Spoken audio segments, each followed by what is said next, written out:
Buenas noches, tengan todos ustedes. En el año 2021, FOSEN desarrolló el programa de estimulación cognitiva dirigido a pacientes con esclerosis múltiple y desórdenes del espectro NMO. Programa que fue preparado con rigurosidad académica, entrega profesional y cariño personal.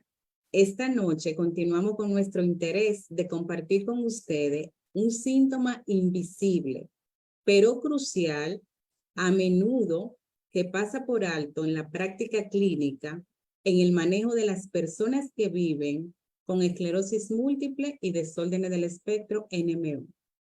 Nuestra charla de esta noche lleva como tema o título Deterioro cognitivo en personas con esclerosis múltiple y desórdenes del espectro NMO-MOGA. En nuestro servicio hospitalario escuchamos con mucha frecuencia quejas de personas que dicen, están preocupadas por el problema de la memoria, angustiada por su rendimiento. Dicen en ocasiones, ¿por qué me cuesta tanto hoy en día aprenderme lo que lo hacía con más rapidez? Siento que no soy la misma persona que era antes o simplemente algo no funciona igual en mí. Entendemos la necesidad de abordar este tema por su impacto en la calidad de vida de las personas con esclerosis múltiple y desórdenes del espectro NMO, no tanto para ellos, sino en su entorno familiar, en su vida productiva.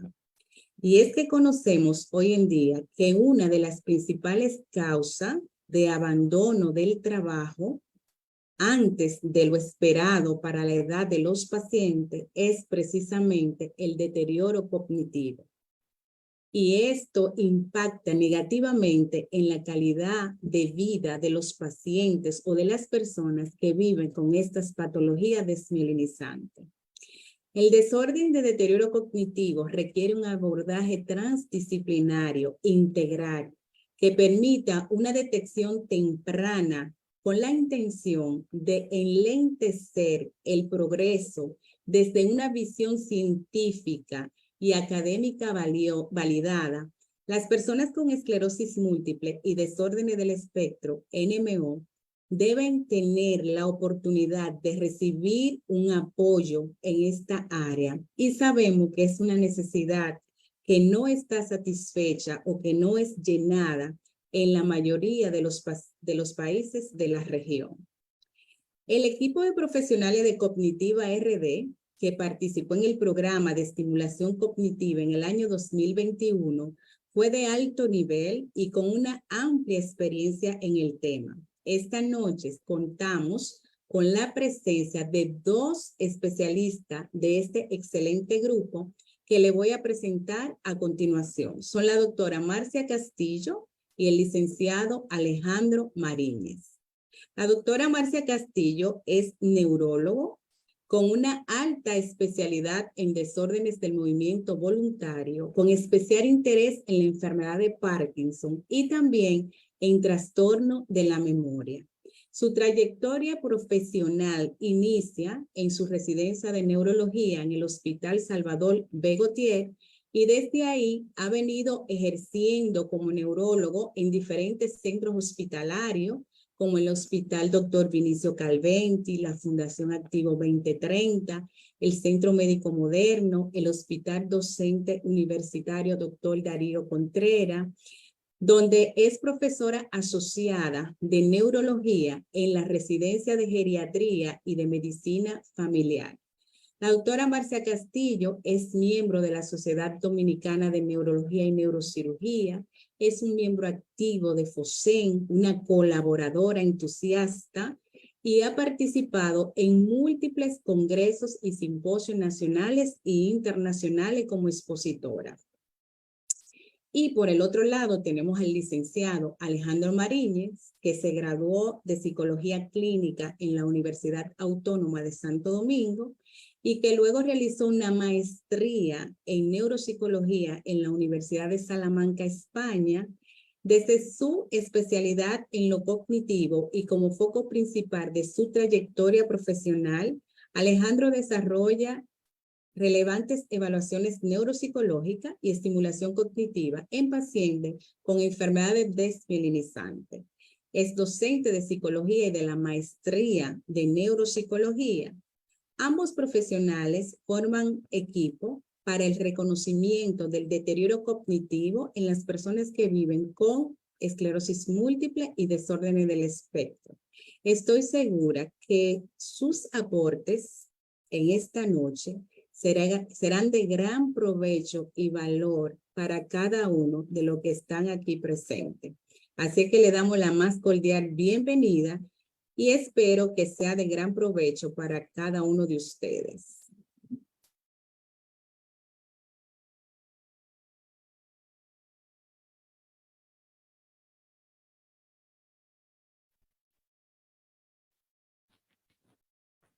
Muchas gracias a la doctora Deyanira Ramírez por la calurosa y entusiasta bienvenida para nosotros de manera personal. Desde mi humilde experiencia como neuróloga y como parte del equipo de Cognitiva RD, me siento honrada en participar de la psicoeducación y educación continua. Yo estoy más que convencida de que la educación es la piedra angular, no solamente de la salud, sino también de lo que es el aparato transformador, de las emociones, de la vida del ser humano y de la estabilidad de la psiquis. Sabemos que la educación no va a cambiar el mundo, como decía Madiba, pero va a cambiar a las personas que van a cambiar al mundo. Por eso estas charlas, estos encuentros, estos espacios, estos coloquios son tan importantes, sobre todo en espacios, como ella decía, transdisciplinarios, donde todos podemos participar. Así que también les invitamos de manera muy encarecida a que guarden sus preguntas por ahí y las manden por el chat para que luego la podamos discutir. Yo voy a empezar, así que voy a compartir pantalla.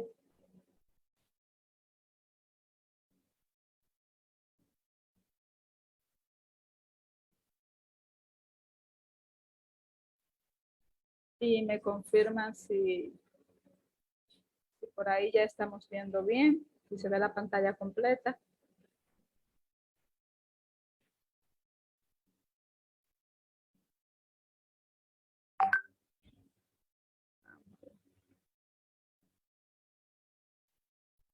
Se ve completa, correcto.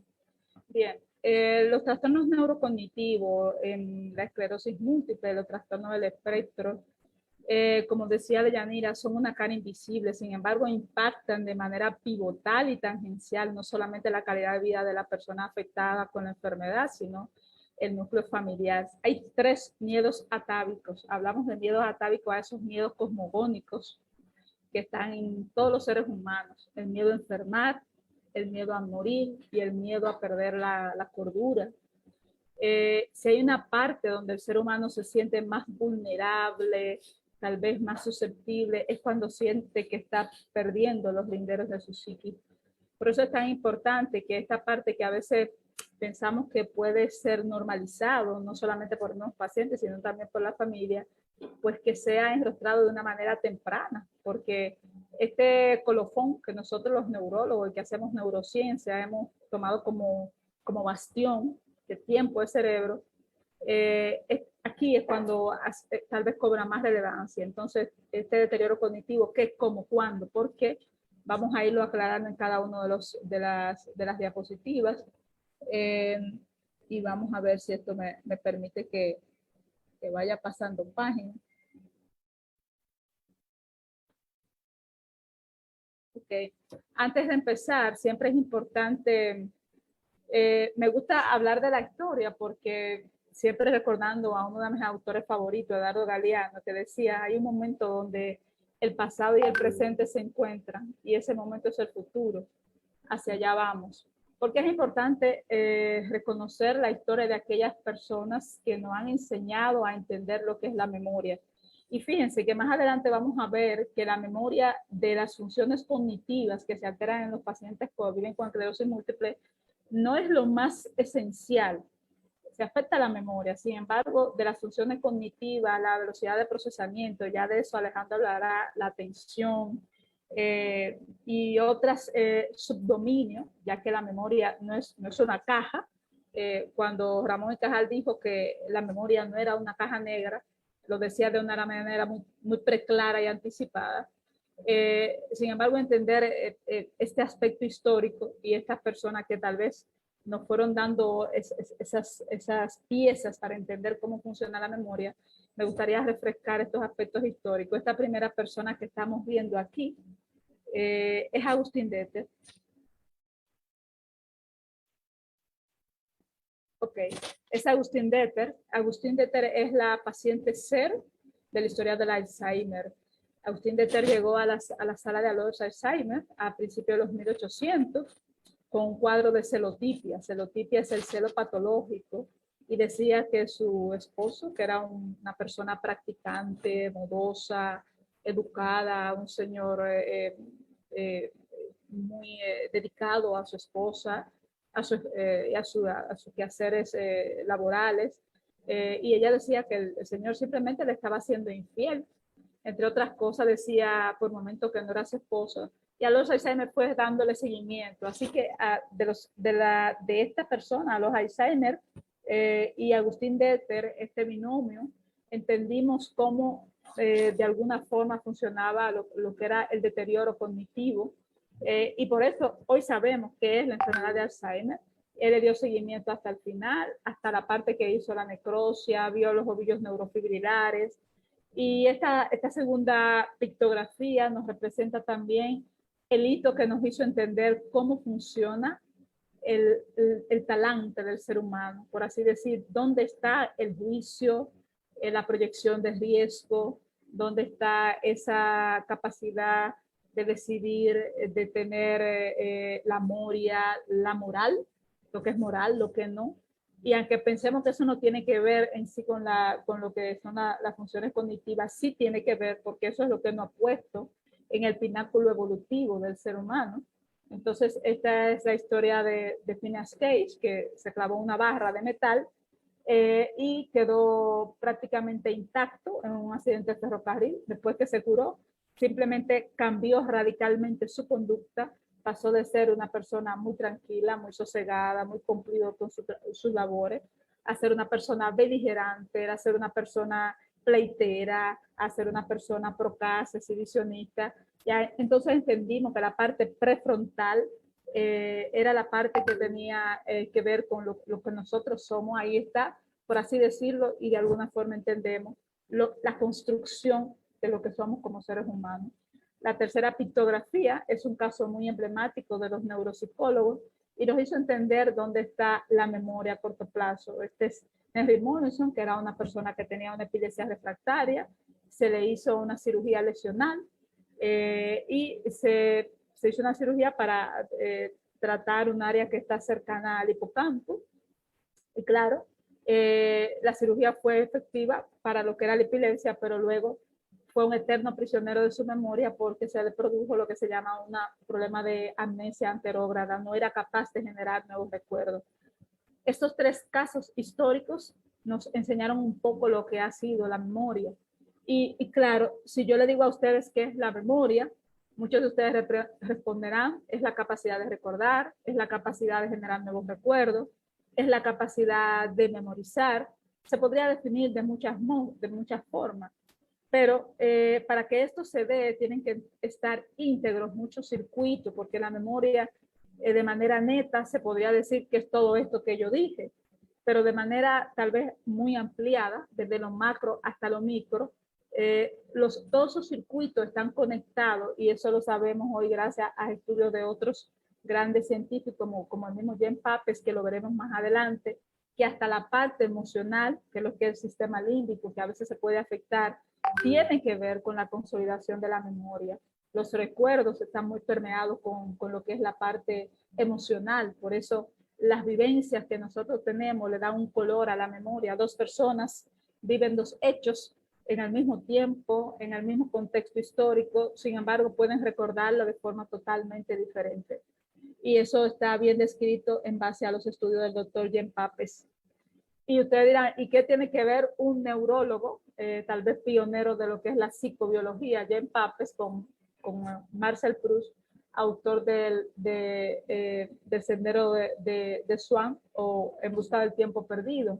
Antes de que Jean Papes hablara de ese circuito límbico y de lo que es la memoria emocional, Proust hablaba de un recuerdo, de ahí viene ese epónimo, que es lo que llamamos el síndrome de la Magdalena de Proust, que es como, en cierta forma, un olor, un sabor, no puede evocar un recuerdo.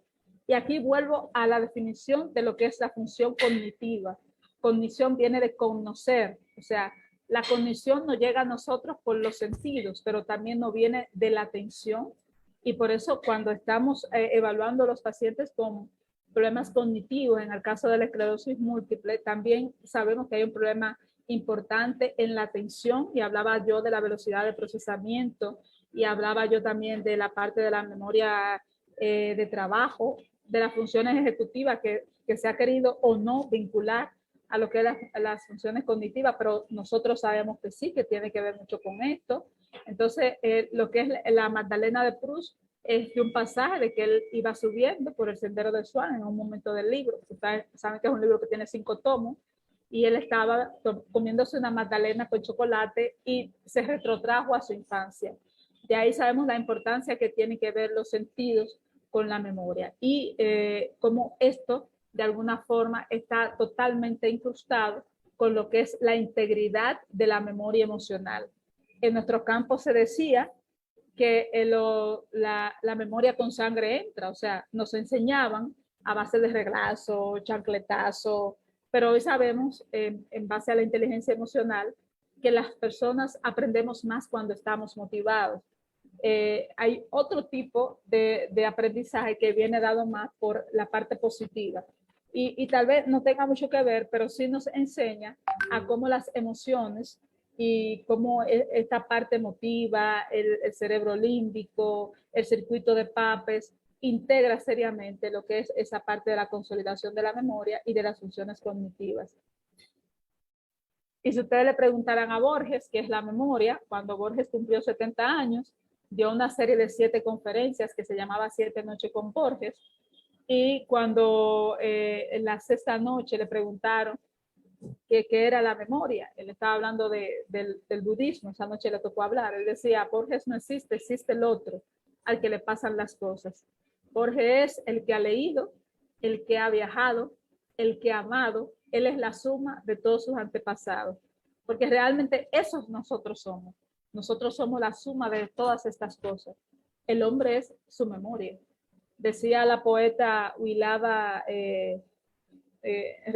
recientemente fallecida, que la infancia es la mirada. La infancia es una mirada, lo demás es memoria. Porque la verdad es que cuando nosotros pensamos qué son nuestras memorias, es todo eso. Lo que nosotros hemos amado, los viajes que hicimos con nuestros padres, los libros que vivimos que marcaron nuestra infancia, nuestra adolescencia, sobre todo ese tiempo. Y de ahí que cuando haya estructuras que se afecten, no necesariamente por el tamaño de la lesión, y lo veremos más adelante, que el impacto cognitivo o el daño, la lesión que se produce en los pacientes con esclerosis múltiple, no tiene tanto que ver con la extensión de la lesión, sino con la topografía de la lesión. Se expresa clínicamente con ciertos fenotipos que son amplísimos, y esto da una vastedad de expresiones clínicas en las baterías cognitivas cuando los neuropsicólogos lo aplican, que es, podemos decir, no infinito, pero muy grande. En fin, para hablar de funciones cognitivas no solamente hablamos de memoria, hablamos de velocidad de procesamiento. Y para esto hay que entender un poco cómo funciona la sinapsis. Recordemos que una neurona se conecta con otra a través de lo que es el axón, y que el axón está revestido de la mielina. Y recordemos que la esclerosis múltiple y el NMO, todo lo que es el espectro, son enfermedades desmielinizantes. Para que una sinapsis se pueda producir, esa mielina tiene que estar íntegra. Cuando hablamos de sustancia blanca es donde hay más carga de mielina. Entonces ustedes dirán, y cuando hay lesiones que están, por ejemplo, yuxtacorticales o cercanas de la corteza, entonces no hay afecciones cognitivas. Sí la hay, porque todo se trata de circuitos. Entonces la sustancia blanca, aunque haya desmielinización o afección en esas estructuras, los circuitos que interconectan, por eso se habla de daño subcortical, están afectados. Entonces, no es solamente sistema límbico, sustancia blanca, área que interconecta, también hay estructuras subcorticales que por el problema de la velocidad, en el tema de la desmielinización, la mielina es como una capa, como una cáscara que permite la velocidad en que se produce la sinapsis, y al perderse esa mielina, entonces también se daña esa capacidad de interconexión con otras estructuras.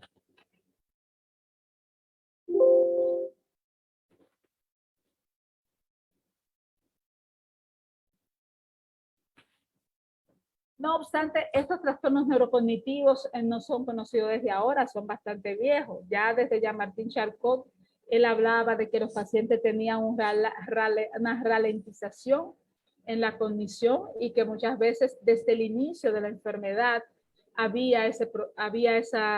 existía este componente cognitivo, pero no había tal vez una definición tan clara, tan diáfana, tan impoluta, como la neuropsicología hoy nos las ofrece a través de los diferentes barridos cognitivos, diferentes baterías que hoy son amplísimas. Y un siglo después estamos todavía enrostrados a aplicar baterías tal vez más sensibles, más específicas. La llegada de las resonancias son eventos cruciales que han venido a poner nombre a situaciones médicas que tal vez no tenían una nominación. Y es cierto que tal vez la casuística y la epidemiología de las enfermedades mielinizantes se ha encumbrado, pero aquí también nosotros entendemos que hay situaciones en lo que es el fenómeno antroposocial que ha hecho que desde el punto de vista de la aparición epidemiológica hay casos increciendo, pero también sabemos que hay un aumento en la sensibilidad por el tema de la aparición de la resonancia que permite muchas veces una detección temprana y nos permite también un abordaje más temprano. También existe el otro lado de la moneda, los traspieces de la heterogeneidad clínica. ¿Por qué hablamos de esto? Porque los pacientes presentan, y ustedes lo saben, fatiga. Y esta fatiga no es solamente física, existe esta fatiga cognitiva que muchas veces se puede solapar con lo que llamamos la niebla mental. Esto es importante reconocerlo porque la niebla mental puede emular un deterioro cognitivo. De hecho, la niebla mental es una especie de deterioro cognitivo porque hay un problema en lo que es la velocidad del pensamiento, una incapacidad a veces para devolver la información, hay una inatención, hay un problema en cómo entra la información, cómo se codifica, y todo esto está muy relacionado no solamente con la depresión, sino con los problemas de sueño que son muy frecuentes, con muchos fármacos, sobre todo aquellos que se usan para la espasticidad, para los problemas geniturinarios. A veces esos fármacos que se usan para los problemas geniturinarios tienen una actividad colinérgica, anticolinérgica, y sabemos que la acetilcolina es el neurotransmisor esencial para que la memoria esté íntegra. O sea, aquí tenemos un problema que puede ser muy, podemos decir, heterogéneo, farmacológico, desde la esfera anímica, desde la esfera del sueño, tal vez desde el punto de vista de la fatiga, que es un problema también que se matiza mucho y que matiza mucho la posibilidad de poder pesquisar ese deterioro cognitivo. Otra cosa es que en ocasiones puede haber trastorno de ansiedad y otras manifestaciones de la esfera neuropsiquiátrica, trastorno de ansiedad, fobia. Cuando el dios de la guerra iba a la batalla, iba con sus dos hijos, Phobos y Deimos. Por eso ustedes ven que las fobias vienen de esa acepción lingüística del dios del miedo. Y entonces lo que Ares hacía era infundir miedo e infundir terror. Entonces las personas se paralizaban y no hay una cosa que produzca más problemas para poder procesar una información que estar paralizado por el miedo y estar paralizado precisamente por el desconocimiento. Esto no solamente genera caos, sino que produce, cuando usted está está paralizado porque está aterrorizado por una información o tiene miedo. Por eso es importante conocer la información, es importante empoderarse de todo el conocimiento que sea de este tipo de espacios de especialistas que pueden darle informaciones adecuadas, pertinentes, actualizadas, con un sustento de estudios pivotales, y que esto le pueda dar, digamos, un bastión para usted poder apoyarse y decir, no, mire, yo me enteré de que se puede hacer rehabilitación cognitiva, de que la dieta mediterránea puede ayudar, de que hay que estabilizar los problemas de la disbiosis intestinal, de que los problemas, por ejemplo, del estado anímico también pueden alterar la cognición. Entonces, conocer, reconocer, tal vez en el momento que estas alteraciones estén, pues nos puede dar también una claridad y quitarnos tal vez ese matiz del claroscuro que genera ese caos y esa confusión en muchos escenarios.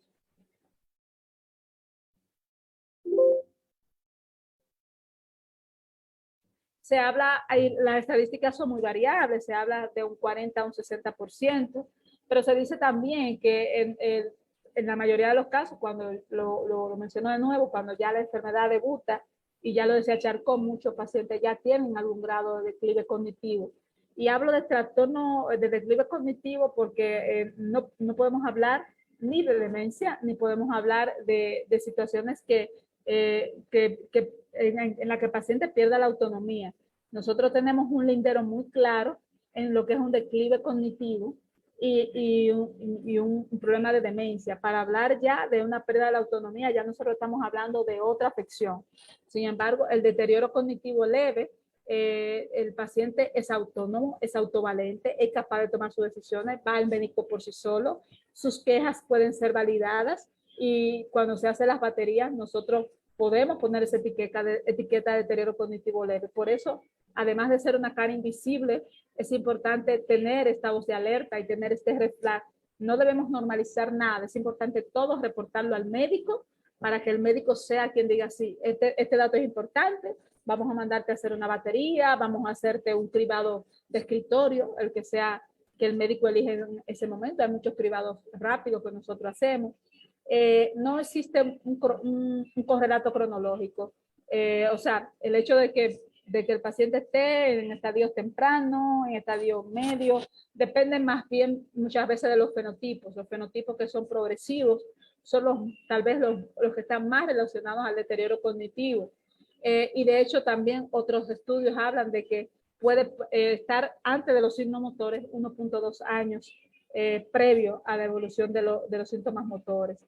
El impacto en la calidad de vida, claro, o sea, si un paciente tiene deterioro cognitivo, tiene un impacto rostral en los historiales de todas las escalas de calidad de vida, ya sea cualquier cuestionario que se le aplique, ¿verdad? El correlato anatomofisiológico sí, aquí es validado.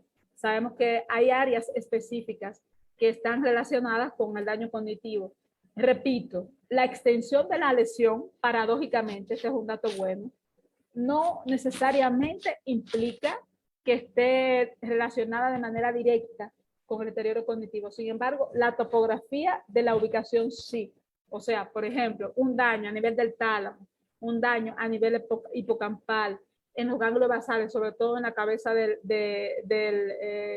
globo pálido, a nivel de la corteza del neocórtex a nivel frontal o a nivel de la parte medial del lóbulo temporal. Esas estructuras que sabemos que están enhebradas en todo lo que es el circuito de la cognición, sí, si afectan de manera puntual, pueden estar relacionadas directamente con lo que es el fallo cognitivo o el deterioro cognitivo. Por otro lado, se ha reportado que un aumento en el volumen del tercer ventrículo, y esto tiene que ver con la atrofia que se produce a nivel de la corteza, ya es en los casos avanzados. La atrofia cortical puede ser un indicador de deterioro cognitivo, de hecho se ve ya en los casos moderados a severos. La relación entre la batería cognitiva, la resonancia y la expresión clínica es directamente proporcional. Se ha hablado si es una relación causa-efecto o efecto-causa, pero sí la atrofia cortical puede ser, digamos, directamente proporcional a lo que es el declive cognitivo. No es una situación que se presente como que se apagó un interruptor, O sea, de pronto estoy bien y de pronto ¡pap! Me apagaron la memoria, excepto en los casos donde haya un brote específico en una de las áreas relacionadas con la memoria. Estas que les mencioné previamente, ¿verdad?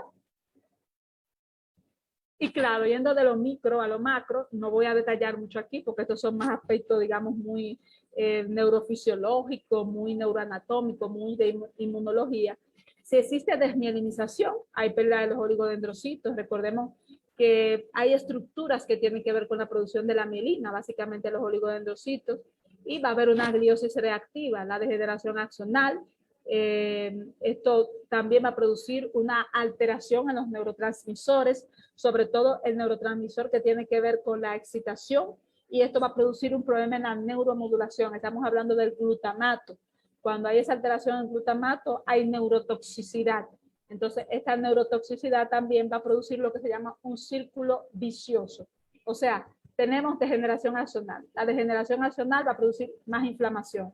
La inflamación va a producir alteración del glutamato, pero el glutamato también es un neuromediador que es excitatorio. Entonces tenemos como una especie de círculo vicioso que se puede perpetuar si no se interviene directamente cuando el paciente esté en un brote.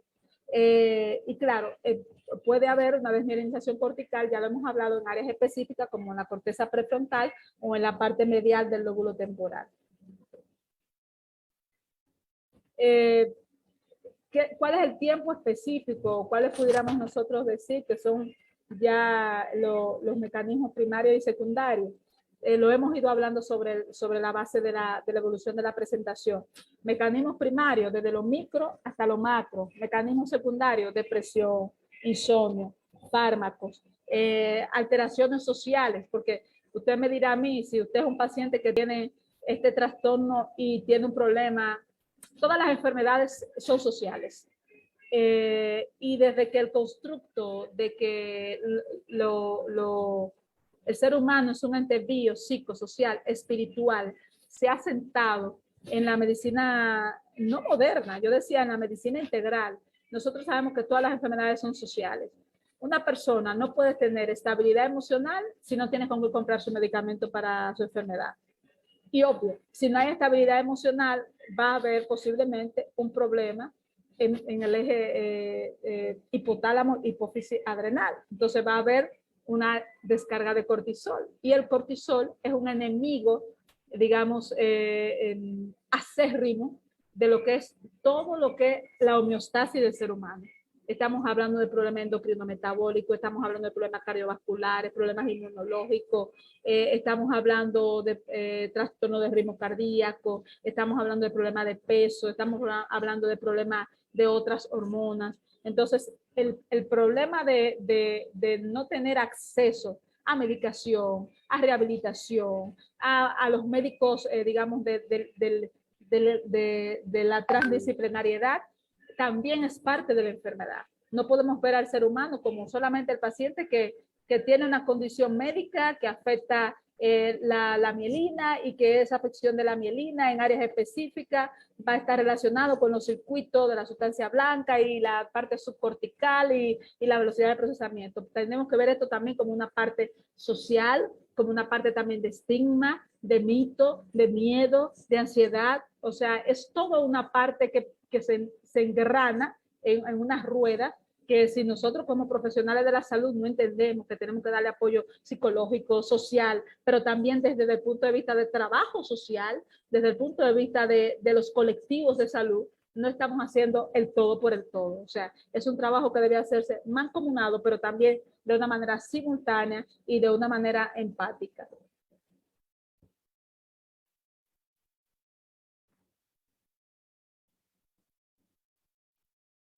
Ok.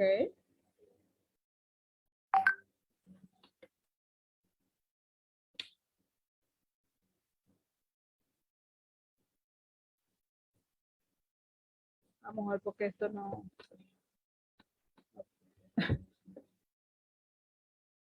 Bueno, esto también hablando de lo micro, generalmente las lesiones subcorticales pueden tener inflamación meningia, ya esto lo va a hablar, una demyelinación axonal, la degeneración neuronal,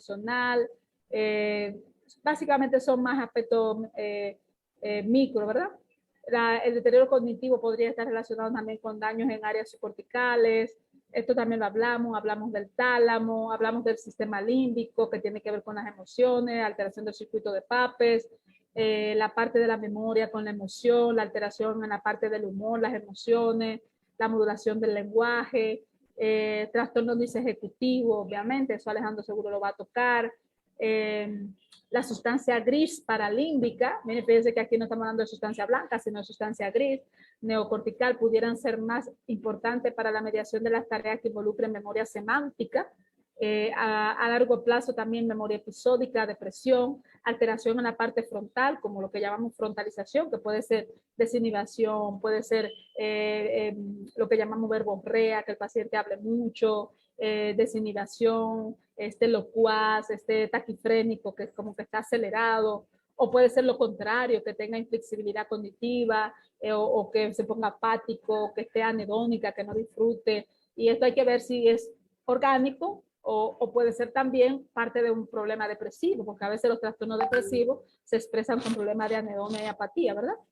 El conatus no es más que una reflexión de lo que se ha hecho en la filosofía a mediados de los tiempos. Por ejemplo, para Descartes decía, parado en el dogma de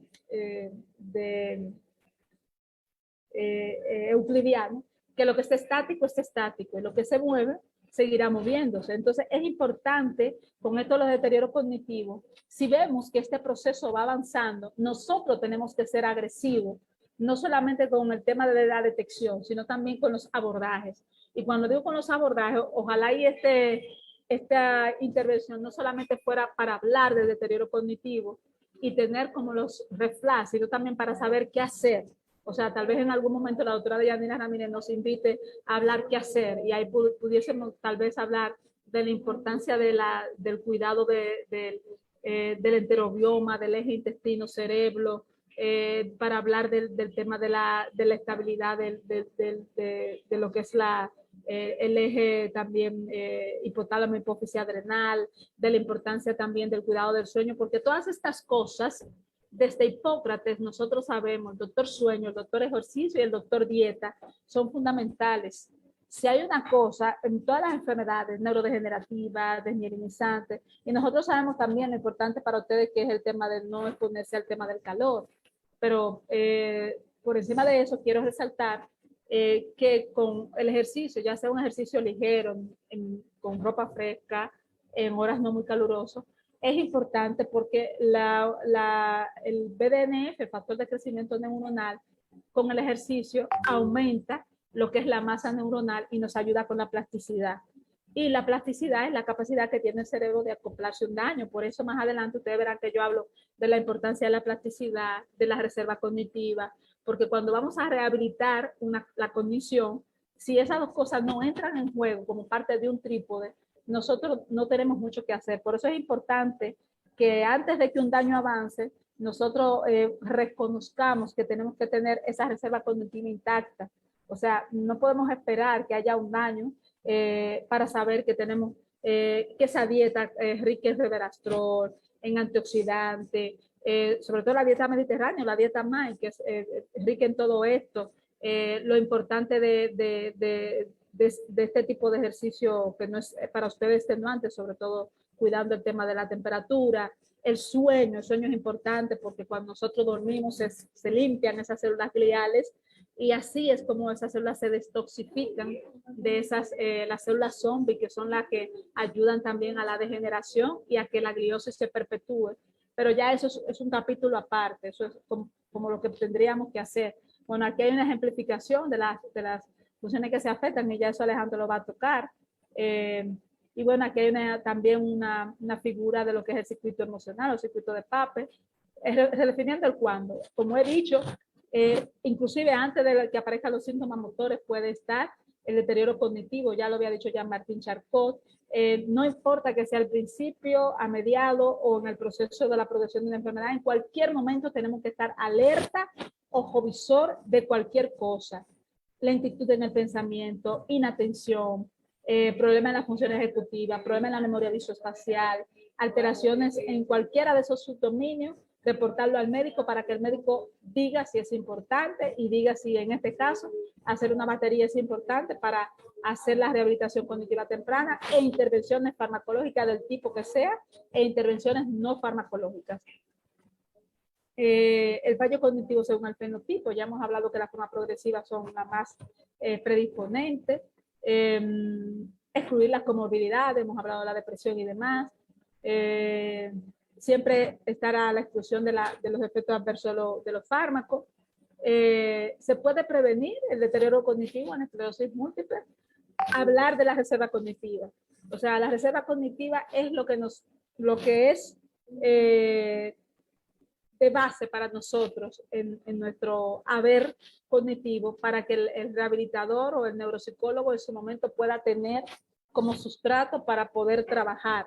Don Ramón y Cajal tiene muchas frases o aforismos que nosotros usamos a veces como título de la conferencia, pero una de las que más nos gusta es que todo hombre puede ser escultor de su propio cerebro, pero eso depende de la reserva cognitiva.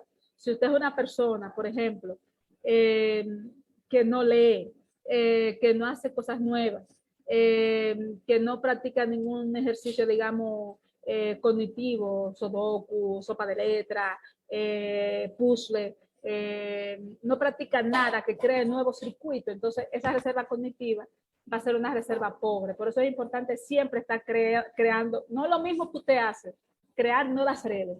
Y esas nuevas redes es lo que ayuda a que haya neuroplasticidad. Cuando hablamos de neuroplasticidad, hablamos de sinaptogénesis, no la sinapsis, gliagénesis, que la glía, las células gliales permiten a neuronas, y neurogénesis, nuevas neuronas. Y esto por células que están en áreas específicas, sobre todo en áreas del hipocampo, un área que se llama K3.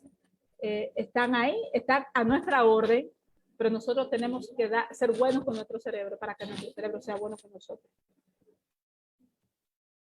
Esto es lo mismo. La estratificación y acción.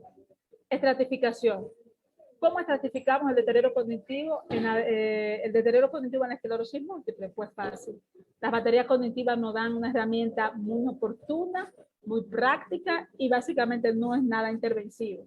Esto va a depender mucho de la acción del neuropsicólogo y la acción va a ser, como decía Diana al principio, transdisciplinar. Neuropsicólogo. En estos casos ya estamos hablando del tema de la nutrición y del eje el enterobioma, intestino-cerebro. Ya ustedes saben que cuando hay disbiosis intestinal hay aumento de la permeabilidad de ese intestino y empiezan a entrar cosas que no deben entrar a la barrera hematoencefálica y se produce una neuroinflamación de bajo grado. Y esto hace que haya niebla mental, y esto hace que haya más neurodegeneración, y esto hace que haya más daño cognitivo. Entonces, también hablamos de dietas específicas, no solamente como dieta mediterránea, sino también para tener un bioma intestinal saludable. Para finalizar con mi intervención, que creo que sería solamente introductoria, el verdadero viaje se hace en la memoria. Señores, porque nosotros somos nuestra memoria. Y hasta aquí quedo. Para las preguntas al final, vamos a seguir con el licenciado Alejandro Marilles. Así que yo dejo de compartir pantalla para que le entre. Muy buenas noches, gracias doctora Marcia. Muy excelente y oportuna presentación. Primero quiero darle las gracias al FOSEN por organizar este tipo de eventos súper importantes y a la doctora Yanira Ramírez por tan linda introducción. Yo también voy a presentar pantalla, se me da un segundito para que podamos continuar. Muy bien, ya de alguna manera la doctora Marcia ha mencionado algunas cosas de las que yo voy a hablar a continuación.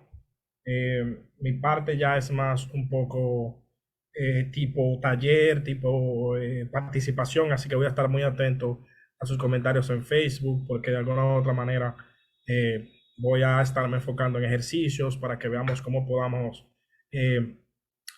estimular nosotros mismos en casa y cómo se da el proceso de estimulación. Vamos a ver. Vamos a ver. Ya la doctora Marcia había mencionado algunos de los procesos que se ven afectados en la esclerosis múltiple, porque hablamos mucho de deterioro cognitivo, hablamos mucho de procesos que están afectados, pero en realidad, ¿qué representa eso en la vida real del paciente? Vamos a ver un poco. A medida que vaya hablando, de los distintos procesos, también voy a ir mencionando cómo afecta esto de alguna u otra manera. Vamos a ver cuáles son, vamos a ver cómo se estimulan a medida que vaya hablando de uno, voy a ir mostrando ejercicios y espero que lo vayan haciendo conmigo. Vamos a ver, también le voy a mostrar algunas actividades digitales y otras actividades que parecen ser inocentes, parecen ser, incluso la doctora ha mencionado, como puzzles, eh, eh, juegos de mesa, juegos en familia, que ayudan muchísimo a crear reserva cognitiva y que ayudan muchísimo a mantener el cerebro estimulado y trabajando, que va a ser súper importante durante no solamente la esclerosis múltiple, sino desde una persona neurotípica hasta una persona que padezca algún tipo de enfermedad neurodegenerativa. Vamos a ver entonces, ¿cuáles son esos procesos cognitivos que están afectados en la esclerosis múltiple? Bueno, debido a la naturaleza de la esclerosis múltiple, puede ser que afecte de diversas maneras, porque en muchas ocasiones probablemente vaya a depender de dónde se esté enfocando esta esclerosis múltiple, pero de manera estadística lo que se ha encontrado es que los procesos más afectados son la atención, sobre todo en las partes superiores de la atención selectiva y alternante. Vamos a hablar un poco sobre eso, porque lo que he aprendido a lo largo de este tipo de conferencias, de charlas, de talleres, es que las personas piensan que la atención es un solo proceso y estamos equivocados en esa parte. Ya la doctora había mencionado la velocidad de procesamiento, ciertamente se ve muy afectada la esclerosis múltiple. Voy a hablar un poco sobre eso. Voy a mencionar también cómo se estimula la memoria, por supuesto, las funciones ejecutivas que también fueron mencionadas por la doctora, y al final fluidez verbal y percepción visual. Pero a ver, vamos a ver qué son exactamente estos procesos. Vamos a ir recorriendo cada uno. Voy a ir ilustrando tal vez un poco cómo se van presentando cuando hay déficits en estos procesos y luego vamos a ver cómo estimularlos. Entonces, por ejemplo, ¿qué es la atención? Si me pueden ir poniendo sus comentarios en la página web, también se los voy a ir agradeciendo. ¿Qué piensan ustedes que es la atención? Vamos a ver. Personalmente yo, entre todos los modelos que hay, porque la psicología, la neuropsicología, es una psicología de modelos, de paradigmas, uno tiene que elegir el que las investigaciones sugieren que es el que se ha encontrado que es el que más funciona. Yo utilizo particularmente el modelo clínico de la atención de Solver y Mathieu, porque me crea una forma de trabajo que me permite, no solo, me permite trabajar al paciente en la consulta, sobre todo porque la definición de la atención está bien jerarquizada y se da a comprender fácilmente. Miren, para el modelo clínico, la atención es un proceso jerárquico en el cual cada nuevo paso va a depender del paso anterior. Por eso nosotros lo ilustramos como si fuera un edificio, ¿no? Para eso, para crear el segundo piso necesitamos del primer piso. Para crear el tercer piso necesitamos del primero y el segundo. Entonces, si el primer y el segundo piso fallan, los procesos superiores se van a ver también afectados. Sin embargo, nosotros, como neuropsicólogos, y también lo que nos compete de acuerdo a la esclerosis múltiple, nos vamos a enfocar en los más elevados a partir de la atención sostenida. La selectiva, que es la que más, la selectiva y la alternante son las que más se ven afectadas en la esclerosis múltiple. Y la atención dividida, que todavía hay siempre mucha polémica con relación a si existe o no. Pero vamos a ver, Alejandro, ¿de qué nos estás hablando? ¿Cuál es la diferencia? Miren, la atención sostenida se refiere al tiempo en el que yo puedo prestar atención a un estímulo. Si puedo prestarle atención a un estímulo durante el tiempo que se espera que yo le preste atención, a medida que un niño va desarrollándose, cada vez más va desarrollando la capacidad de prestar atención a un elemento.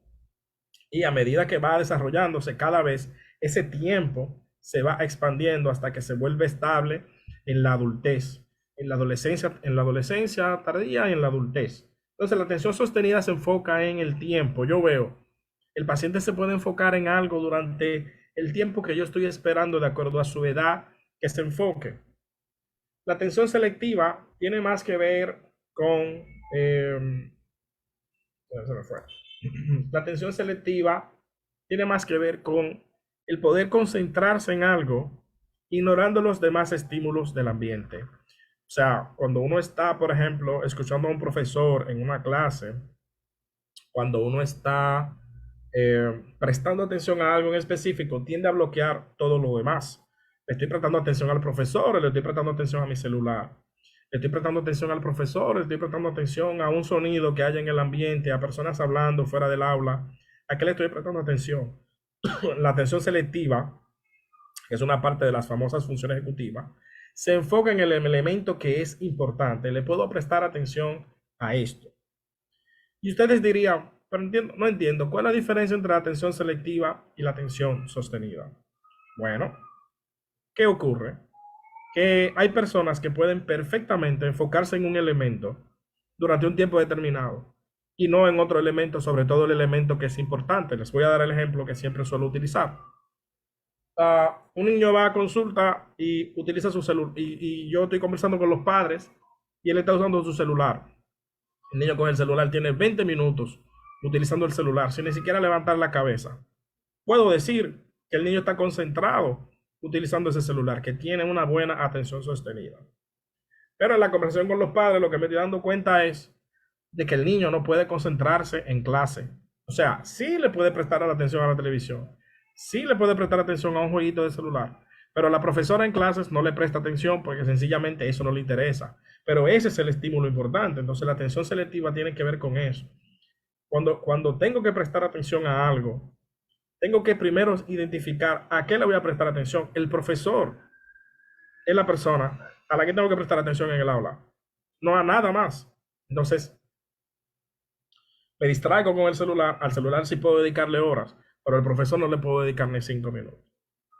La atención alternante tiene que ver con esa capacidad que tenemos de alternar entre estímulos.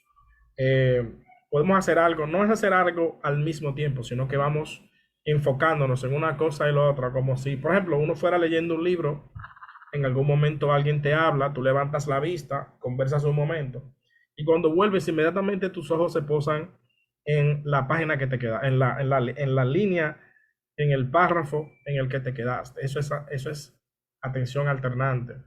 Mi abuela podía cocinar y hablar por teléfono al mismo tiempo.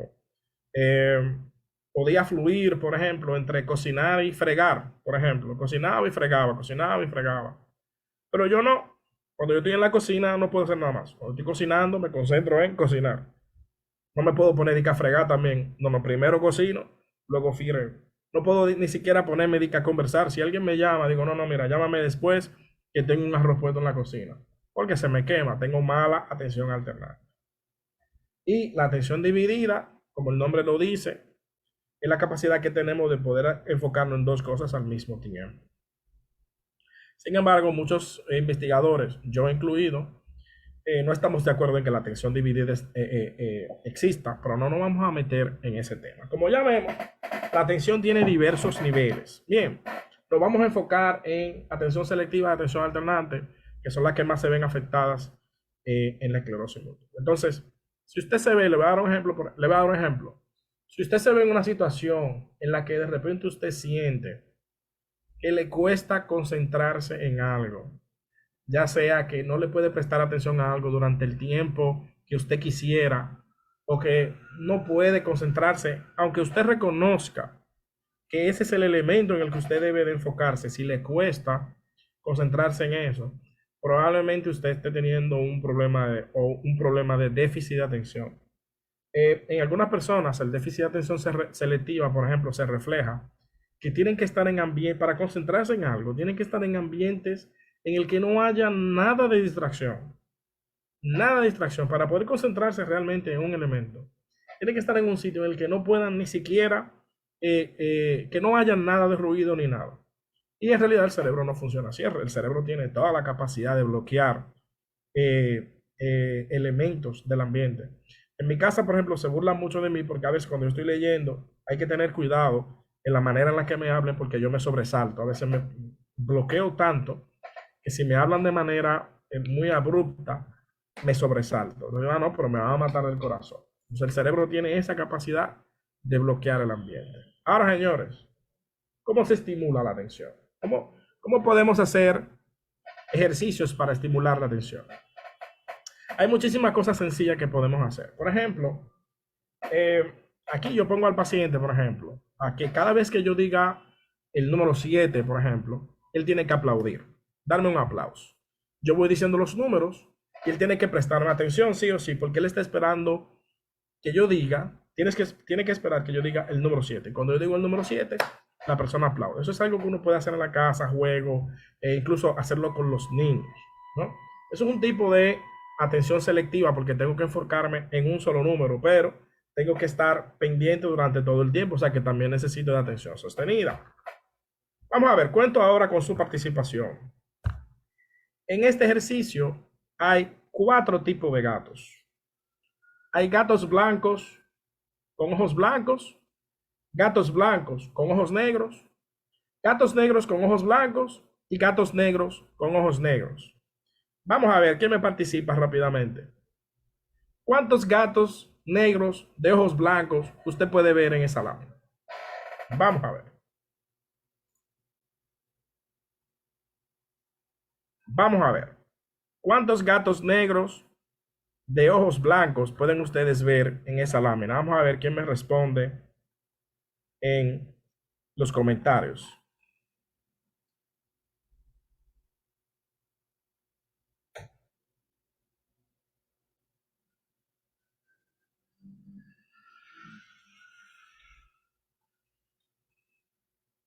Muy bien.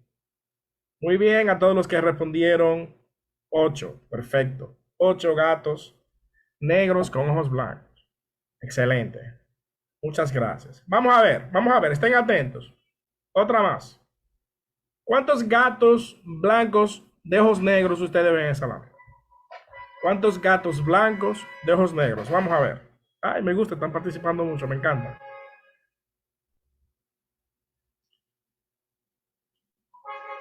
¿Cuántos gatos blancos de ojos negros?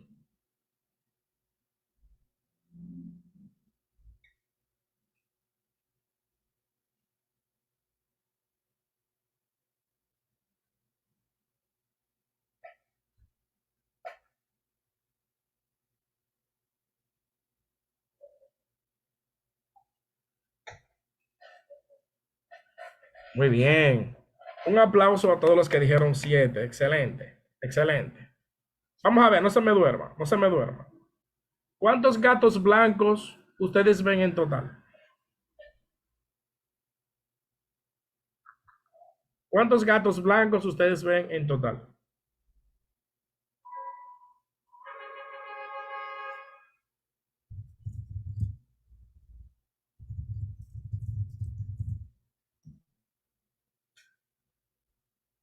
¿Cuántos gatos blancos en total? Vamos a ver.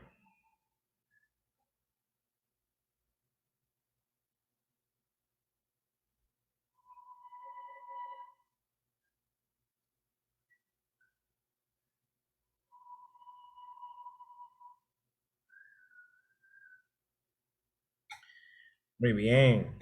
Muy bien, Jacqueline Sánchez, Neris, Max Brand, Laura González. Hay 12 gatos blancos. ¿Y cuántos gatos negros hay? Vamos a ver. ¿Cuántos gatos negros hay?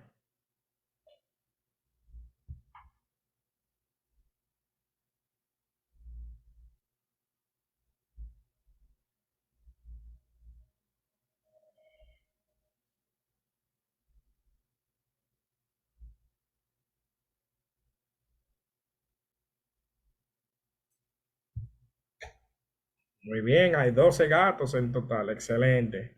Excelente, Laura González, Jacqueline, Max Brand, Giselle Contreras. Excelente.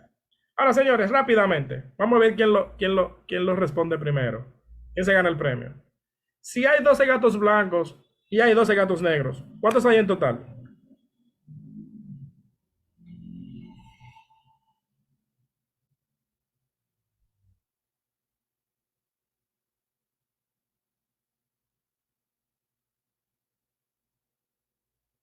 Muy bien, Mary, 24. 24 gatos. Muy bien, me están prestando atención.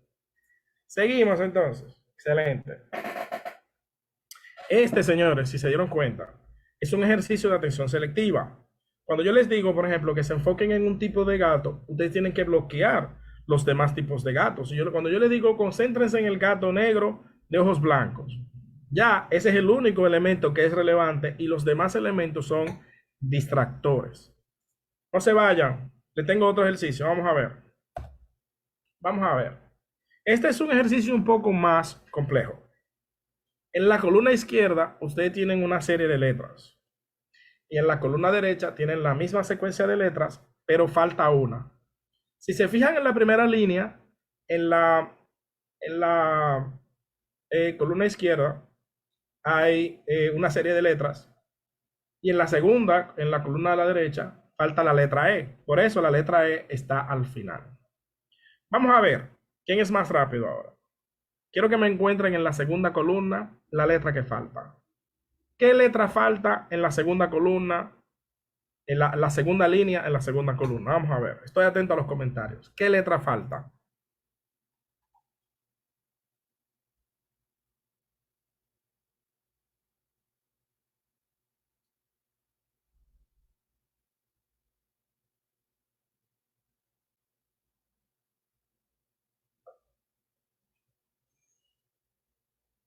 Excelente, Linda Navarro. La G. Excelente. La G. Falta la G. Ese es un gancho porque en la primera línea hay 2 G y en la segunda falta 1. Muy bien. ¿Y en la tercera cuál falta? Vamos a ver. En la tercera línea, ¿cuál falta?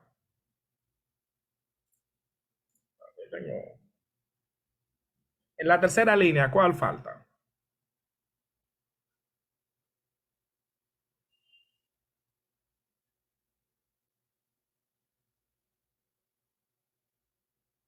Esa está más fácil. Muy bien, Alison. Excelente.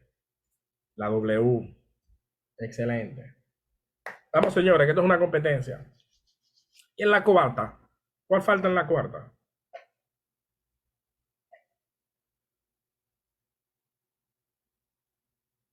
Vamos a ver, ¿cuál falta en la cuarta?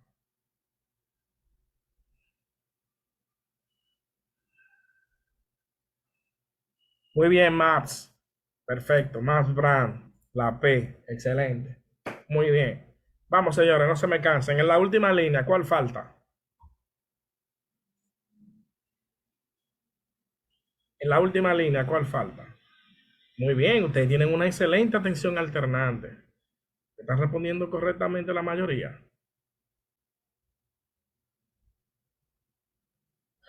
Muy bien, Max Brand. Carla. Carla, si baja, falta la letra D. Excelente. Excelente. Señores, en este ejercicio estoy estimulando atención alternante. ¿Por qué? Porque uno tiene que enfocar la atención entre una columna y la otra, enfocar la atención entre una columna y la otra para dar con la respuesta. Señores, esos ejercicios son sencillísimos, pero estimulan precisamente esas áreas cerebrales que tienen que ver con eso, apoyándose en conceptos como lo que mencionó la doctora de neuroplasticidad. ¿Quieren otro? Vamos con otro. Este es súper fácil. Vamos a ver, ¿quién es el primero? ¿Cuántos puntos, círculos rojos y morados hay? Vamos a ver. ¿Cuántos círculos rojos y morados hay?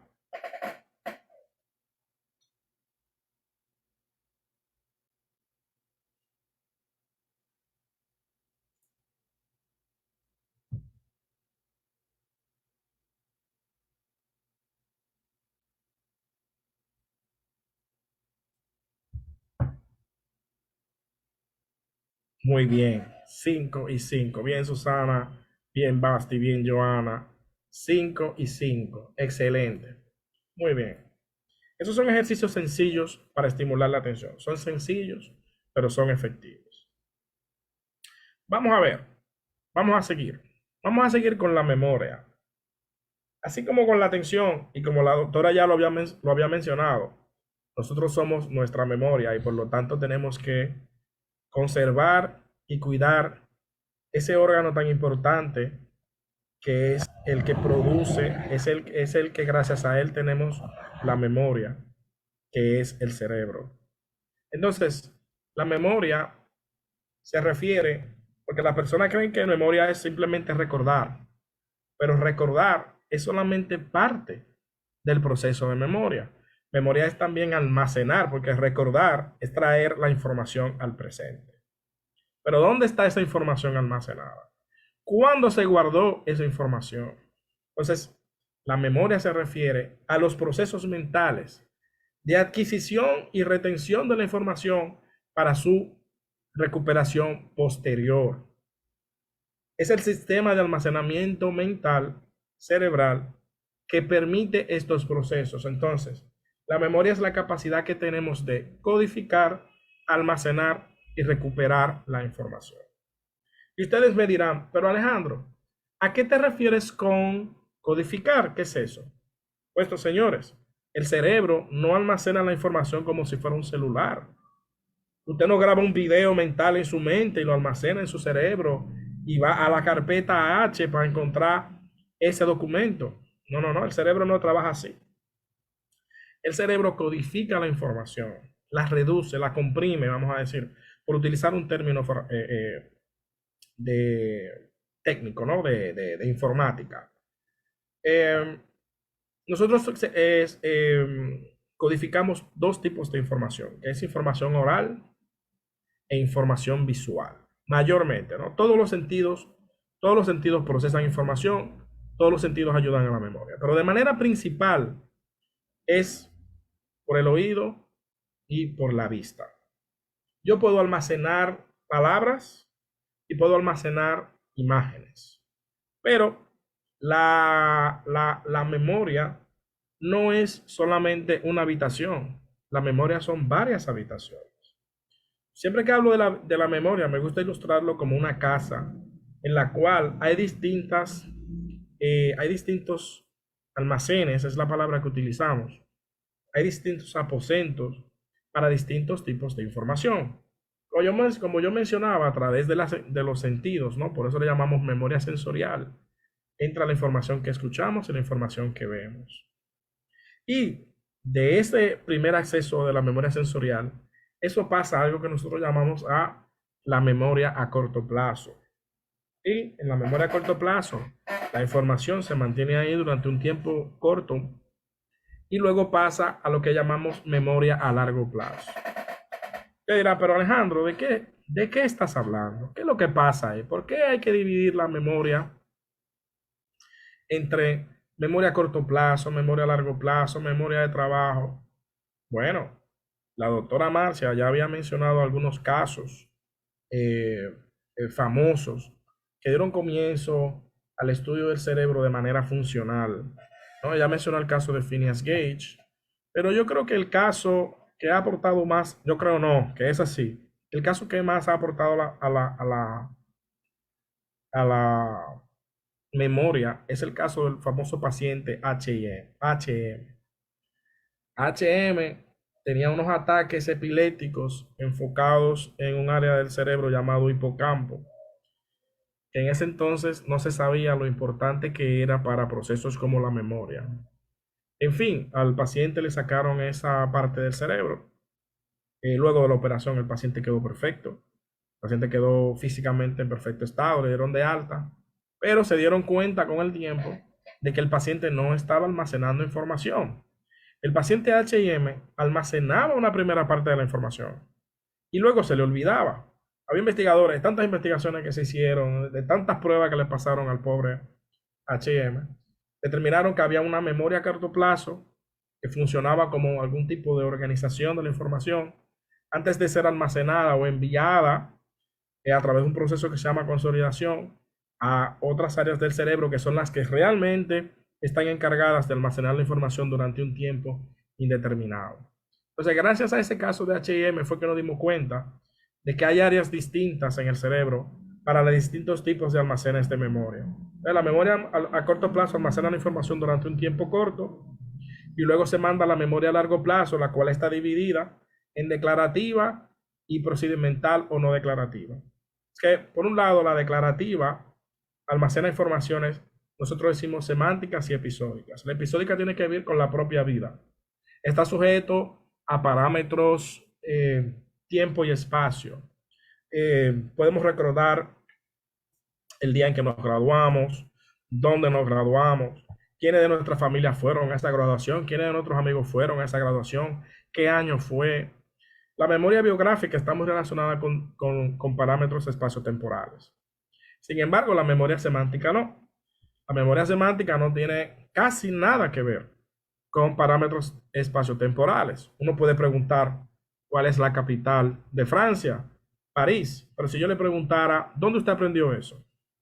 ¿Quién le enseñó eso? ¿Qué año? ¿Qué día usted aprendió eso? Le daría trabajo recordar. No es que no es posible, ¿no? Son memorias que están relacionadas de una manera u otra. Puede ser que haya memoria e información semántica que uno recuerde un día que la aprendió, pero hay muchas informaciones que uno asume que uno la aprendió tal vez en algún momento, pero tú identificar específicamente el día, la hora, el lugar, la persona con la que tú estabas en el momento en que la recordaste, en que aprendiste que la capital de Francia es París, eso es muy difícil. Por un lado, la memoria procedimental o no declarativa es lo que muchas personas les gusta llamar la memoria muscular. Eh, eh, Cómo recordamos cómo conducir un vehículo, cómo recordamos cómo se mueve el cuerpo para ejecutar ciertas acciones motoras. Y de hecho es bastante curioso porque la memoria procedimental o no declarativa se le llama no declarativa porque es no verbal. Por ejemplo, la memoria declarativa, tanto semántica como episódica, se te hace muy fácil ponerlas en palabras. Si yo te pregunto lo de tu graduación, eso tú lo expresas en palabras. Pero si yo te pidiera ahora mismo que me explicaras cómo se monta una bicicleta sin usar gestos, hablando solamente, se te haría muy difícil realmente demostrar o enseñar a alguien cómo montar bicicleta sin ni siquiera hacer gestos. Sería muy difícil. La memoria procedimental tiene que ver con eso. Y otra memoria muy importante que está ahí, que es la memoria de trabajo, es un almacén temporal, así como la memoria a corto plazo, pero se descubrió que tiene más funciones porque en ella podemos manipular la información. Cuando nosotros le pedimos a un paciente, por ejemplo, que reste, cuando le pedimos a un niño que reste en su mente, necesita más que memoria a corto plazo para hacer esa resta, necesita más funciones. Entonces, la memoria de trabajo viene siendo un almacén temporal. Yo recuerdo en mi país, cuando nosotros éramos niños, que nos mandaban mucho al colmado o a la bodega o pulpería, cualquier palabra con la que ustedes se identifiquen mejor en sus respectivos países, o supermercado.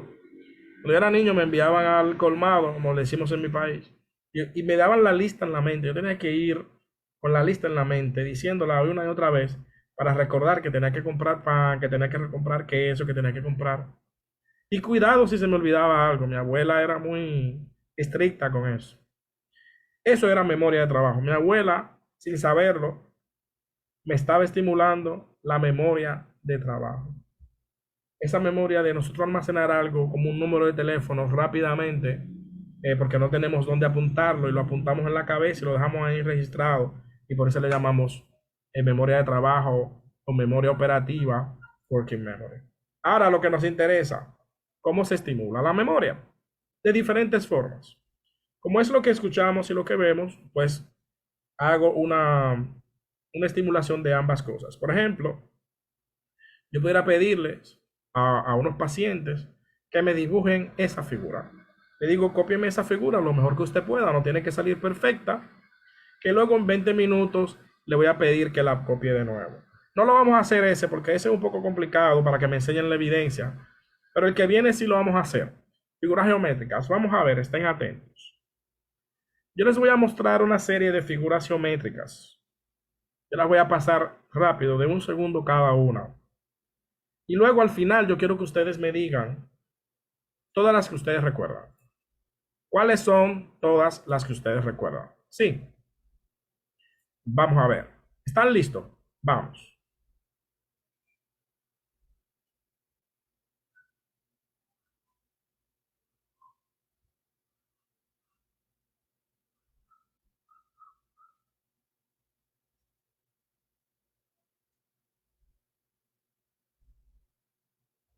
Vamos a ver, estoy atento a sus comentarios en el chat.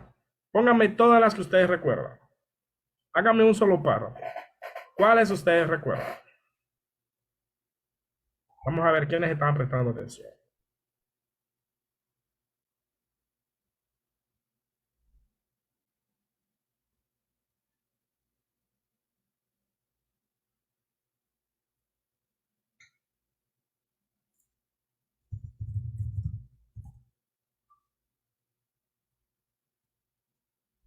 Muy bien, Giselle.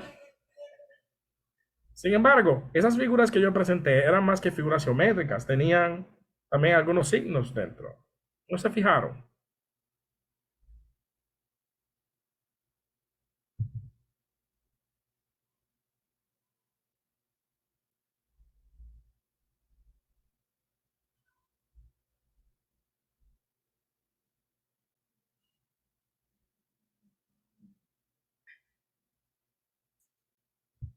Muy bien. Excelente. Muy bien. Me están prestando atención, me gusta eso.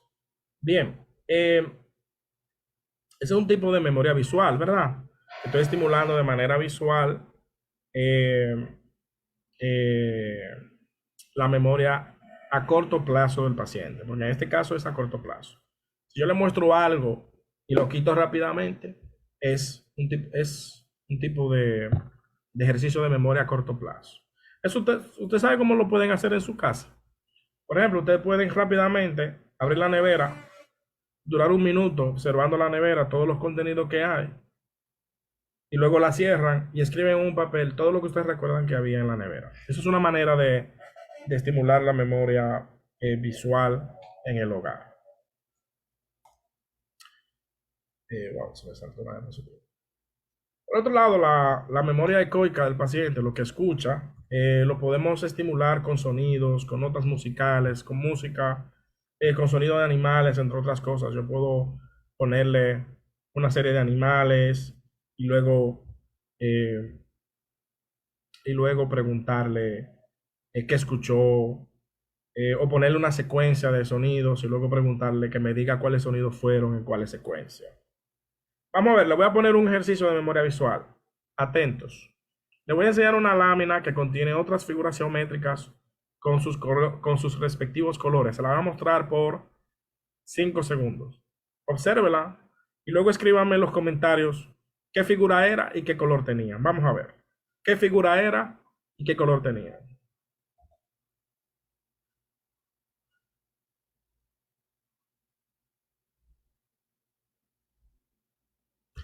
Muy bien. Vamos a ver en los comentarios. ¿Qué figura eran y qué color tenía cada una?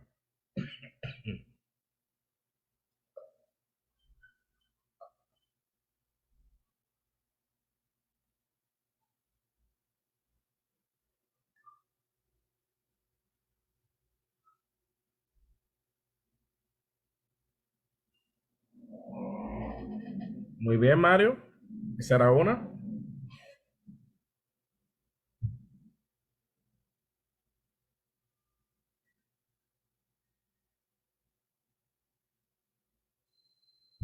Excelente. Max Brand. Se le fue uno.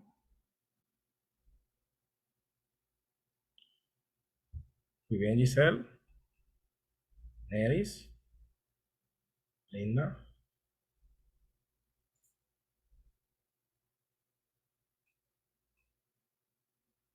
Ah, 5 minutos, 5 segundos no es suficiente. Muy bien. Estrella naranja, cuadrado verde, círculo rojo y triángulo amarillo. Muy bien. Puedo también presentarle al paciente una lámina como esta, una fotografía, la muestro durante un tiempo determinado, luego la retiro para que el paciente me diga lo que recuerda, que era una fotografía de una cena navideña, que habían tal vez 5 personas, ¿no? Le voy pidiendo de una u otra manera que se vaya enfocando en los detalles.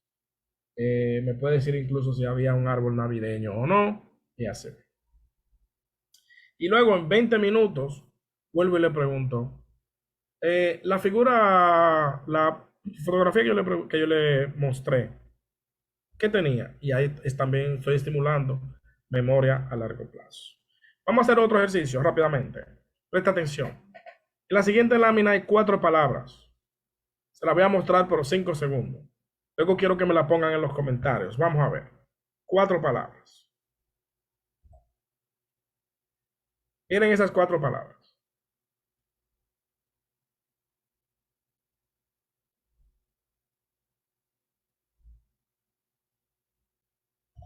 Muy bien.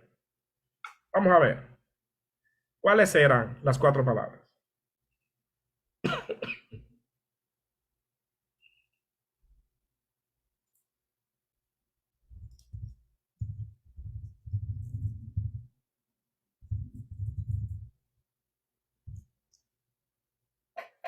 Muy bien, Susana. Excelente. Muy bien. Muy bien. Tony, muy bien, Mario, muy bien, Max Brand. Muy bien.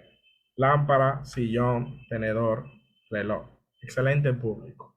Todos los ejercicios de memoria a corto plazo sirven para memoria a largo plazo. Vuelvo y en 20 minutos y le pregunto las palabras que le mostré, cuáles eran. Y puedo variar la dificultad del ejercicio dependiendo del tiempo. Puedo que sean en 5 minutos, puede que sea en 10, puede que sea en 20. Y también, o puedo aumentar también la cantidad de información a recordar. Otra cosa que se pueden hacer es mostrar fotografías de lugares famosos para preguntar si conocen ese lugar, qué saben sobre ese lugar, o mostrar fotografías de personas famosas para ver qué saben, o hacer preguntas en sentido general sobre cultura general. Todas esas preguntas estimulan eh, áreas del cerebro. Por ejemplo, cuando yo trabajo, a veces trabajo mucho con pacientes adultos mayores. Y me gusta hacerle preguntas sobre la época. En República Dominicana tuvimos varias épocas problemáticas, por así decir. Que padecimos una dictadura, luego hubo una revolución. Entonces me gusta hacerle preguntas sobre esas épocas, dónde estaban, de qué manera les afectó, qué vivió, qué recuerda. Y así voy estimulando también la memoria. Vamos a ver.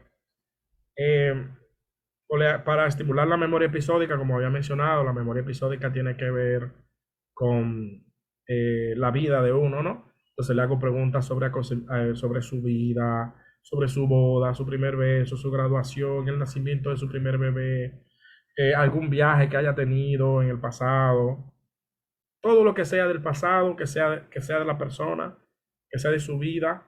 A veces me informo con los pacientes, con los familiares, con los cuidadores del paciente, para ver qué tan verídica es la información que me están dando, pero ya eso es algo muy clínico, ¿no?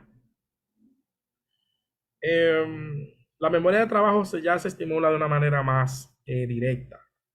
Hay que hacer que la persona manipule información en la mente. Uno puede, por ejemplo, el ejercicio más típico de memoria de trabajo que se encuentra en la mayoría de las pruebas es eh, el de los dígitos en regresión. Yo le digo al paciente una lista de dígitos y él tiene que escribirme, él tiene que decírmelos al revés. Vamos a hacerlo de un pronto. Vamos a ver. Vamos a ver quiénes son buenos. Yo les voy a decir 5 números. Ustedes me van a escuchar. Eh, y luego ustedes tienen que escribírmelo rápidamente al revés, a como yo lo dije. Sí, escuche. 2, 4, 8, 5. No, dije solo 4.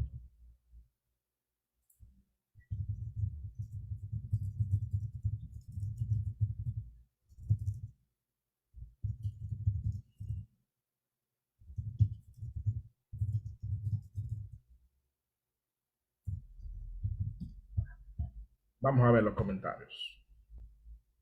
Muy bien, Linda. Muy bien, Mario. 5, 8, 4, 2. El hecho de que yo tenga que recordar la información y luego descomponerla para ponerla al revés, eso es memoria de trabajo, porque no es solamente recordar la información, sino también descomponerla, ¿no? Señores, muy bien, Edgar, muy bien, Jacqueline. Gracias por la atención que me han prestado hasta el momento. Señores, vamos a detener acá. Hay muchos otros procesos que podemos estimular. Me encantan este tipo de talleres en el que puedo darle algunos ejemplos a los pacientes para que lo hagan en el hogar. Y nada, estamos por acá para responder a las preguntas que ustedes tengan. Muchas gracias por su atención y por su participación. Me encanta.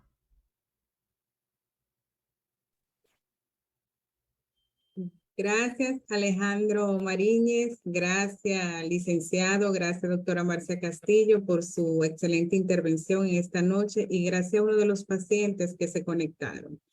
Realmente yo creo, Mariñez, que tú vas a tener que para el año que viene anotarte ese taller de principio a fin, porque realmente que es muy interactivo, a los pacientes les gusta mucho. Realmente yo voy, a medida que tú vas avanzando, yo también me voy estimulando cognitivamente. Como decía Marcia Castillo, y sabemos que la reserva cognitiva tenemos que tratar de mantenerla para evitar que el deterioro, que a todos nos llega, a uno primero y a otro después, pero es un proceso también que llega con el envejecimiento. Hay varias preguntas, varios comentarios. Voy a iniciar con la primera. El primer comentario lo hizo Neris Colón. Dice, bueno, se refiere al deterioro cognitivo. Es mi mayor impacto. Desde que fui diagnosticada, no he vuelto a tener la destreza para expresarme, al punto que me entristece mucho no poder desenvolverme como antes, con la coherencia y la inteligencia emocional. ¿Qué tienen para recomendarle a Neris, que se encuentra, o sea, un poquito triste por cómo ha impactado el deterioro cognitivo en su vida?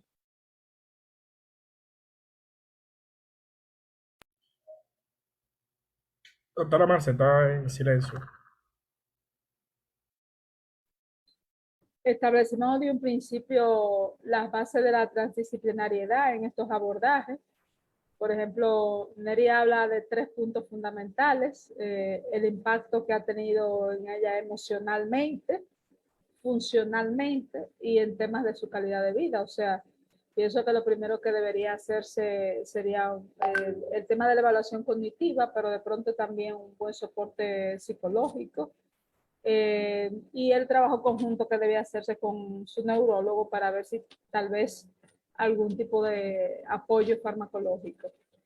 Siempre la estimulación cognitiva puede hacerse. Por ejemplo, hoy me preguntaba a una paciente, en el caso de su mamá, que todavía estamos como con el lindero del diagnóstico, de si merece la pena la estimulación cognitiva. Y yo le decía, mira, la estimulación cognitiva siempre vale la pena, porque si se va a ganar un 10, un 20%, ya eso es autonomía y autovalencia que el paciente va a tener.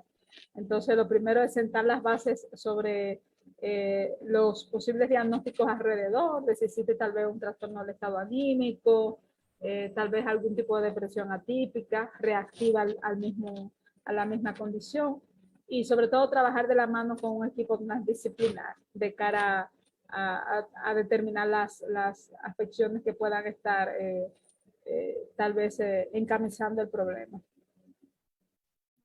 Las áreas del lenguaje son áreas que se estimulan también en la Claro. estimulación cognitiva, que no estaría de más, por ejemplo, probar con eso, ¿no? Por la estimulación cognitiva, como ha dicho la doctora, trae un aporte.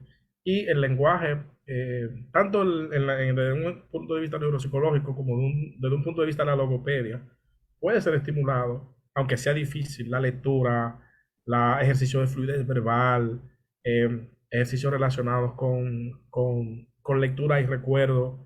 Todo eso ayuda a no solamente, por ejemplo, no solamente tener una lectura, sino socializarla. Es algo que yo le digo mucho a los pacientes. Involucrarse más, por más difícil que sea, porque muchas veces este tipo de procesos es como hacer ejercicios. Eh, Cuesta, pero a medida que uno va poco a poco, puede haber una mejoría. No, y importante también mencionarle a los pacientes que el deterioro cognitivo, hoy por hoy, la principal terapia que existe, a pesar de todos los estudios, todo lo que se ha indagado y todo lo que se ha probado, es la estimulación cognitiva. O sea, que ellos tienen que tomarlo como un pilar y saber que el deterioro cognitivo es parte de la evolución de esta condición, de las enfermedades mielinizantes, tanto de la esclerosis múltiple como de los desórdenes del espectro, pero podemos combatirla. Y como Marcia bien mencionaba, la parte de tratar de buscar todas esas otras cosas que pueden empeorar la memoria y que no necesariamente es el deterioro per se. Entonces, la segunda pregunta es más bien como un comentario. Lo hace Nixon Castro de Costa Rica. Y él dice, yo padezco de esclerosis múltiple y ahora me evolucionó a un desorden del espectro. Parece que él tiene temor de que además de su discapacidad física, o sea, la pérdida de la fuerza a nivel motor en las piernas y de la pérdida de visión, como que le llegue también lo que es el deterioro cognitivo. Bueno, yo aquí voy a hacer de entrada un comentario. Realmente no creo que en principio tuviera una esclerosis múltiple, ahora un desorden del espectro. Lo que pasa es que a veces las patologías de inicio no son muy claras y a veces nosotros estamos entre la frontera si es una o la otra, pero con la determinación de ciertos anticuerpos y luego cómo evoluciona la enfermedad, entonces nos quedamos con el diagnóstico definitivo, que es el que tú tienes ahora, Nixon, de un desorden del espectro de NMO, que conlleva también a un deterioro cognitivo. Pero de mi parte, yo como neurólogo te diría, voy a dejarle después la palabra a la doctora Castillo y al licenciado Mariñez, que realmente yo creo que tú no debes estar preocupado. Bueno, sí yo le recomiendo a todos ustedes como pacientes, como se dijo desde el inicio, o sea, este es un síntoma invisible. O sea, yo puedo tener el problema de memoria, pero yo llego a un lugar y eso no se ve. No hay nada que diga, si no se me analizo, si yo no lo comento, que yo tengo un deterioro cognitivo. Por eso es importante, a la medida que ustedes se van dando cuenta que su memoria le va fallando de una u otra forma, de todo lo que se ha explicado aquí hoy, que ustedes puedan comentarlo a su neurólogo, a su terapeuta, a su psicólogo, a su neuropsicólogo, para que se puedan hacer las evaluaciones del lugar para poder darle un manejo apropiado. No sé si la doctora Castillo o el licenciado Mariñez quieren comentarle más a Nixon, que está un poquito preocupado, porque si además de los problemas de la discapacidad visual y motora que tienen sus extremidades, como si me llegue el deterioro cognitivo, o sea, ¿qué va a ser de mí?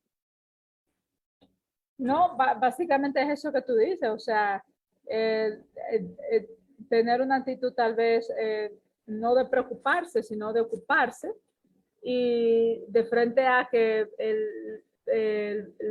cuando hay temor ante una situación, la angustia de por sí ya genera ansiedad y la ansiedad trae una carga que puede afectar también las funciones cognitivas. Con la ansiedad viene el insomnio, con el insomnio también puede venir cierta alteración en la velocidad del procesamiento, alteraciones de las funciones también cognitivas, pero ya más también por inatención, que es una de las funciones que se afecta. Entonces, tal vez si existe ese temor, pues nosotros hemos hablado a veces de aplicar la batería, a veces inclusive de base.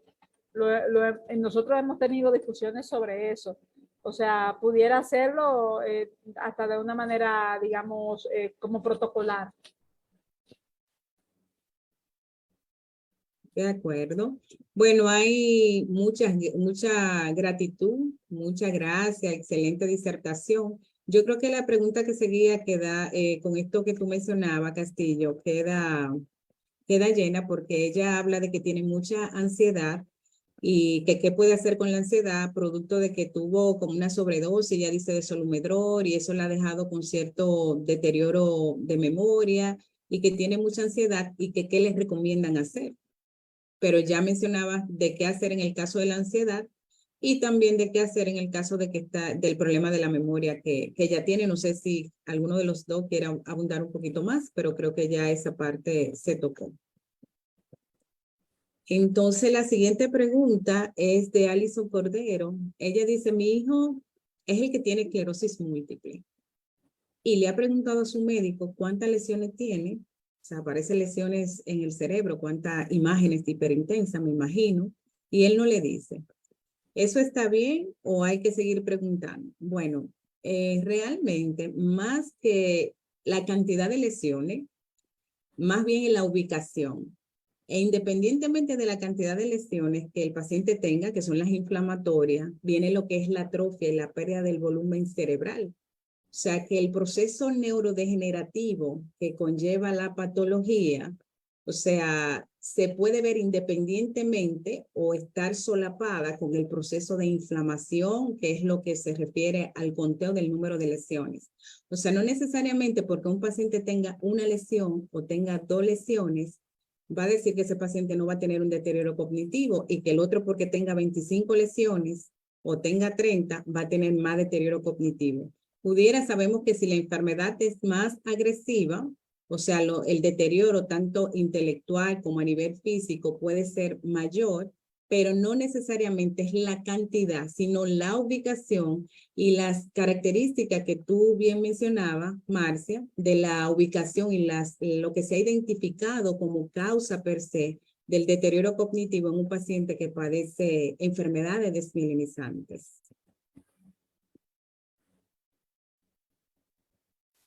Entonces, la siguiente pregunta la hace, es también, Costa Rica participó muchísimo, estaba muy interactivo.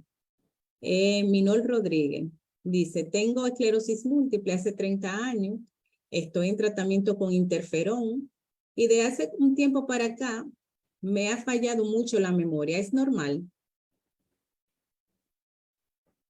Bueno, yo creo que con 30 años de normal es estar normal, pero dentro de una condición como esta, yo entiendo que lo normal sería que nos aboquemos a ver qué está pasando en esa condición, porque con ese tiempo de evolución muy posiblemente la carga de lesiones, dependiendo del fenotipo de la enfermedad que tenga, pues hacerse su batería cognitiva y que se tomen la medida del lugar para que se pueda salvaguardar y trabajar desde la neuroplasticidad y la reserva cognitiva, que es lo que hemos estado hablando todo este coloquio. Siempre he pensado y siempre he alertado en este tipo de conversaciones que no se debe determinar que algo es normal de por sí, sino que para eso está la evaluación. Porque uno pudiera pensar que sí, que es normal, que sí, que es normal, pero la evaluación neurocognitiva permite determinar si este olvido es patológico o no. Y ahí mismo ayudaría a determinar qué tipo de olvido es, porque como yo mencionaba anteriormente, hay distintos tipos de almacenes en la memoria. A veces, ok, me está fallando la memoria, pero ¿en qué te está fallando? No estás recordando nombres, se te están olvidando los objetos, se te están olvidando cosas de la propia vida. Entonces, lo mejor ahí es la evaluación y determinar entonces luego si la estimulación cognitiva ayudaría o no. Ok, gracias. La siguiente dice Liliana Carballo. Bueno, esta pregunta no está directamente enfocada en el tema, pero trataré de decirle algo. Mi hijo tiene 19 años y el año pasado le detectaron esclerosis múltiple. Ya ha presentado 2 neuritis ópticas, aparece 2 recaídas. Le duelen mucho las piernas, la espalda, el brazo, está con fingolimod, pero persiste con los síntomas. Realmente evaluar un paciente así solamente en función de lo que tú dices, Liliana, es difícil, tú sabes, hay que estar, yo lo que te recomiendo es que lo vuelvas a ver con su neurólogo de cabecera, para que él, teniendo al paciente enfrente, pudiendo hacer la evaluación clínica, ver las imágenes, qué está pasando, y si ese medicamento que él tiene le está funcionando, o si amerita hacer cualquier toma de conducta, un cambio, lo que se considere, o un tratamiento sintomático, porque déjame decirte algo, y yo le enfatizo mucho a los pacientes, el medicamento no tiene que cargar con lo que encontró. Si el paciente se colocó en una determinada terapia y el paciente tenía una hemiparesis, una monoplejía, una neuritis óptica y había quedado con secuela de esa recaída, un problema de vejiga, de incontinencia, urgencia urinaria, un trastorno de esfínter, que constipación, que problema de dolor. O sea, el medicamento, su función es evitar que el paciente siga presentando recaídas, síntomas nuevos, y lo evita realmente, pero en algún momento el paciente pudiera hacer una recaída y no necesariamente eso quiere decir que el medicamento no está funcionando. O sea, por eso para nosotros es difícil, o sea, desde el punto de vista desde acá, donde estamos hoy, o sea, decirte si el medicamento funciona o no. Pero es bueno que tú sepas que si él tenía esos síntomas antes de la terapia, el hecho de que él esté tomando el medicamento, eso no quiere decir que tiene que haber una regresión de esos síntomas. Entonces, la recomendación de nosotros como equipo es que tú visites a tu neurólogo nuevamente y le lleve todas estas quejas a ver en qué te pueden ayudar. Lo siguiente es, muchas gracias por la información, son una bendición. Luego dice Neris Colón, excelente. Doctora Marcia, mi querida Soraya Subero, excelente. Y muchas gracias nuevamente. Una pregunta de Leandro Gutiérrez. ¿Cómo se llama la capacidad de contar al revés? Eso es para Mariñez. ¿Qué estimula él contando al revés? Esa es una habilidad de memoria de trabajo, porque va más allá que el simple almacenar la información. Tengo que almacenar la información y luego descomponerla para ponerla al revés. Es uno de los ejercicios más típicos de memoria de trabajo. Se encuentra en todas las baterías que evalúan memoria. Eso es para memoria de trabajo. Gracias. Dice Natalia Maldonado, a mi hija le diagnosticaron autismo y a los 6 meses esclerosis múltiple. Pero solamente es el comentario, ninguna pregunta. Dice Alexis Rivera, ¿cuál es la mejor forma de acompañar a quien tiene esclerosis múltiple y deterioro cognitivo? Bueno, el trabajo del cuidador es un trabajo que se hace, yo diría primero que desde el amor, pero también desde el conocimiento, porque el amor te va a dar dos recursos muy importantes, que son la paciencia, o sea, la ciencia de la paz, o sea, de tratar las cosas desde la paz que da tener una persona con dificultades para entender, que hay que repetirle las cosas. El cuidador es un héroe anónimo, desde la paciencia, desde el amor y desde la empatía, pero desde el conocimiento. Porque si tú no conoces el padecimiento que la persona está llevando, te vas a cargar y te vas a enfermar. Los geriatras tienen para eso una frase muy bonita. Si tu paciente duerme 4 horas, tú tienes que dormir 8.